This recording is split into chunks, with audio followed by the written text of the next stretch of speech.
Hey everybody, Brent from Baldman Knife and Tool here. Today I want to talk to you about old tools. Here's the deal. When I bought my house years ago, it came fully furnished, stocked with some old tools laying around, a workbench. I have a shed, which I'm in right now, that the house came with. And so this thing came just with drawers stocked in bins. You know, old guys, right? Little like baby food containers full of like screws, random stuff. But some of that stuff, most of it actually was just junk, right? Laying around. I kept it around for years, but over the years I've kind of dwindled through it. Some of the stuff I keep because I use it. It may not be nice, it may not be the best stuff. Things like this brass hammer. This comes in handy when you want to hit something that you don't want to mess up. So this brass hammer, it's a rickety old hammer, but hey, it keeps rolling. Things like we got these guys. These came with the house. Man, I never really use them, but they're cool. Old rasps. Got an old rasp here, a wood rasp. This thing it came with the house, so it still is in, it's rusty, but it still has some teeth on it. Stuff like that, punches. But today, what I want to do is I want to go over and I want to remake and clean up this old screwdriver. This thing's cool. It functions great. Old flathead screwdriver.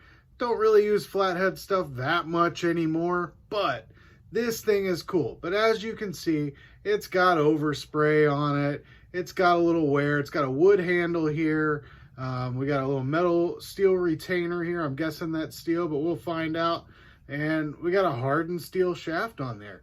This is a solid little knife, but it could use some TLC. So today what I want to do is I want to go over and I want to totally clean this thing up and restore this. So let's get to restoring this old screwdriver.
nicht diese Töne, sondern lasst uns angenehmere anstimmen und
Well, friends, I would call this a success. We turned this old screwdriver from some ratty old screwdriver that was laying around, had overspray on it, the shaft of it was all rusted up, and we turned this into a thing of beauty. We made this so it's going to last us years to come, and it's going to look great doing it. So I'm super pleased with the way this turned out. I hope you are too, and I hope it inspired you to look around and see what you've got in your shop. Old screwdrivers, old tools that you can restore yourself. As you saw, I used a lot of tools in this. The big tool that I used was this grinder right back here. This is a House-Made Industrial Revolution 2x72 grinder. Now, not everybody has access to these. This is an awesome machine. If you don't have access to this, don't worry about it. You can use hand tools, you can use files, you can use sandpaper. I even used some hand sandpaper on this, as you saw in the video. You don't need any fancy tools to do this stuff. Again, I use that grinder mostly just to clean this up, to keep these facets in here on this handle, because I really liked having those grooved facets. And this thing, I'm really pleased with the way it turned out. So, if you like this, if you want to see more content like this, please like, subscribe to this channel, and comment down below. Comment and let me know what you think about this. And if there's something you're interested in or you had any questions, feel free, let me know. I'd be happy to answer whatever questions I can. Again, subscribe to this channel, Baldman KT, if you're interested in more content like this. I'm going to be doing more of these. Probably be doing a knife build video shortly. So keep tuned to that. And I hope you guys were inspired and you can go out and restore something yourself.